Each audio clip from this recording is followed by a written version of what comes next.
धामणगाव शहरात जागतिक आदिवासी दिन निमित्त निघाली रॅली। मुलं निवासी शांत निसर्गाच्या सानिध्यात राहून निसर्गावर प्रेम करणाऱ्या व निसर्गाचे संरक्षण, संवर्धन करणाऱ्या आदिवासी समाजाचा देशाच्या स्वातंत्र्य लढ्यात मोठे योगदान आहे। बदलत्या जगात आपली परंपरा, संस्कृती टिकवून ठेवण्याची जबाबदारी आता नवयुवका आहे।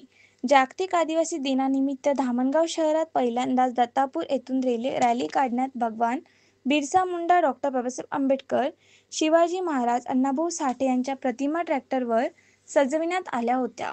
तर बिरसा मुंडा यांचे सचित्र दर्शन या रॅलीतून झाले। आदिवासी जंगल रखवालो रे, पहिले बिरसा मुंडाला वंदन करू, साजरा करू आदिवासी दिवस असा नृत्यावर थिरकले। दत्तापूर पासून बस स्थानक ते पुढे अमर शहीद भगतसिंग चौक, गांधी चौक, शास्त्री चौक, शिवाजी चौक पर्यंत निघालेल्या मिरवणूकमध्ये प्रचंड उत्साह ओथंबून वाहत होता। महिला, पुरुष, तरुण तरुणी आपल्या पारंपरिक वेशात मिरवणुकीत डीजे च्या तालावर ठेका धरत होते। अग्रभागी पारंपरिक वेशभूषा परिधान केलेल्या चिमुकल्यांनी सर्वांचे लक्ष वेधून घेतले। धामणगाव रेल्वे, चांदूर रेल्वे येथील नागरिकांनी मोठ्या संख्येने उपस्थिती लावली होती। यावेळी दत्तापूर पोलिसांचे सहकार्य लाभले।